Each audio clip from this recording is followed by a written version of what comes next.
সংসদে আমি যদি আপনাকে প্রশ্ন করি, আপনি কি চান, গণতন্ত্র নাকি উন্নয়ন? ফ্যাসিস্ট হাসিনা বাংলার আপামর জনগণের কাছে উন্নয়ন আর গণতন্ত্রের গোলক দাদায় উন্নয়নের মিথ্যা গল্প শুনিয়ে উন্নয়ন জপমালার মাধ্যমে উন্নয়নতন্ত্রের নামে আপাতন্ত্র কায়েম করে তার শাসনামল দীর্ঘায়িত করেছে এবং ক্ষমতায় টিকে থেকেছে। ঠিক সেই বাস্তবতায় আপনাকে ধন্যবাদ জানিয়ে সরকারি দলকে বলতে চাই, জঙ্গি তকমার গল্প শোনায়েন না, রিয়েলিটি মাইনা নেন। কেননা ওই জঙ্গি নাটক করে আওয়ামী লীগ কতজনকে হত্যা করেছে তার সঠিক পরিসংখ্যান আপনি আজকে দিয়ে যেতে পারেননি, কিন্তু আমি আজকে দিয়ে যাচ্ছি। আওয়ামী লীগ বন্দুকযুদ্ধের মাধ্যমে ক্রসফায়ারের নাটক করে গত 15 বছরে আওয়ামী লীগ 1926 জনকে হত্যা করেছে, বিচার বহির্ভূতভাবে গুম করেছে 1676 জনকে। মাননীয় স্পিকার, আওয়ামী লীগ শুধু একটি নাটক করে একটি তকমা দিয়ে ছেলে খেলার মতো ক্ষমতায় টিকেছিল, এটি নয় মাননীয় স্পিকার। আওয়ামী লীগ 10 ধরনের নাটক করেছে মাননীয় স্পিকার এই ক্ষমতায় টিকে থাকার জন্য।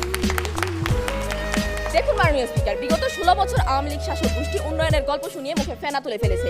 পদ্মা সেতু, মেট্রো রেল, টানেল, পারমাণবিক বিদ্যুৎ কেন্দ্র, তাদের ক্ষমতায় টিকে থাকার যন্ত্রমন্ত্র ছিল ওই উন্নয়নতন্ত্র। কিন্তু শুভঙ্করের ফাঁকিটি হলো মাননীয় স্পিকার, উন্নয়নের নামে ওই আপা গোষ্ঠী বিগত 16 বছরে বিদেশি ঋণ নিয়েছে 17,76 কোটি টাকা আর পাচার করেছে 16 লাখ কোটি টাকার বেশি, যা দিয়ে কিনা মাননীয় স্পিকার 14টি মেট্রো রেল আর 24টি পদ্মা সেতু হয়ে যেত।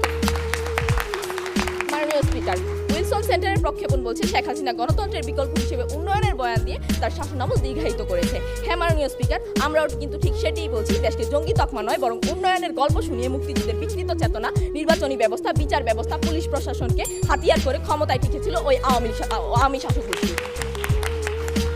মাননীয় স্পিকার, প্রধানমন্ত্রী আর মন্ত্রীর কথা শুনে মনে হলো পুলিশ আর র্যাবের কাজই ছিল জঙ্গি নাটক তৈরি করা, বাড়ি ঘেরাও করা, জঙ্গি নিয়ন্ত্রণে অভিযান পরিচালনা করে পশ্চিমা অনুকম্পার মাধ্যমে আওয়ামী শাসকের ক্ষমতায় টিকে থাকতে সহায়তা করে। কিন্তু বাস্তবতা হলো পুলিশ আর র্যাব আওয়ামী শাসন আমলে বাহিনী থাকেনি মাননীয় স্পিকার। পুলিশ লিক হয়ে গেছে, র্যাব লিক হয়ে গেছে। বিরোধী রাজনৈতিক দলসমূহকে দমন নিপীড়নের বিশ্ব রেকর্ড গড়েছিল তারা।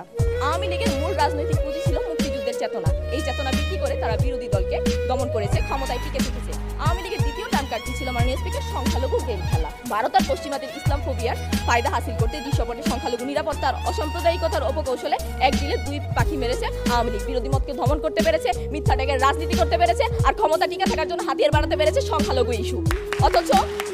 অথচ মাননীয় স্পিকার, আইন ও সালিশ কেন্দ্র বলছে আওয়ামী শাসন আমলে হিন্দুদের উপর 3679টি আক্রমণ সংঘটিত হয়েছে। এত কিছুর পরেও কি আমরা বলতে পারি না মাননীয় স্পিকার, দেশকে জঙ্গি তকমা দেওয়ার থেকে আওয়ামী লীগের শাসকদের ক্ষমতায় টিকে থাকার জন্য অন্যতম হাতিয়ার ছিল এই সংখ্যালঘু গেম।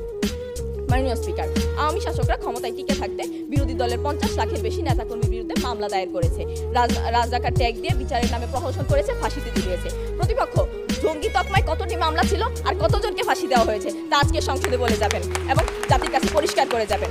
আজকে আমাদের প্রধান অতিথি অত্যন্ত বিজ্ঞ আইনজীবী শিশির নিশা খুব ভালো করেই জানেন বিচারিক দুর্বৃত্তায়নের মাধ্যমে কিভাবে আওয়ামী শাসকরা তাদের শাসনকালকে, তাদের ক্ষমতাকে দীর্ঘায়িত করেছে, ক্ষমতায় টিকে থেকেছে। মাননীয় স্পিকার, দ্য ডিপ্লোম্যাট সাময়িকী বলছে আওয়ামী লীগ ক্ষমতায় টিকেছিল ভারতের সহায়তায়, ভারতের সমর্থনে। আমরাও কিন্তু ঠিক সেটিই বলছি মাননীয় স্পিকার, কিন্তু আপনারা এটি সম্পূর্ণরূপে বুঝতে ব্যর্থ হচ্ছেন।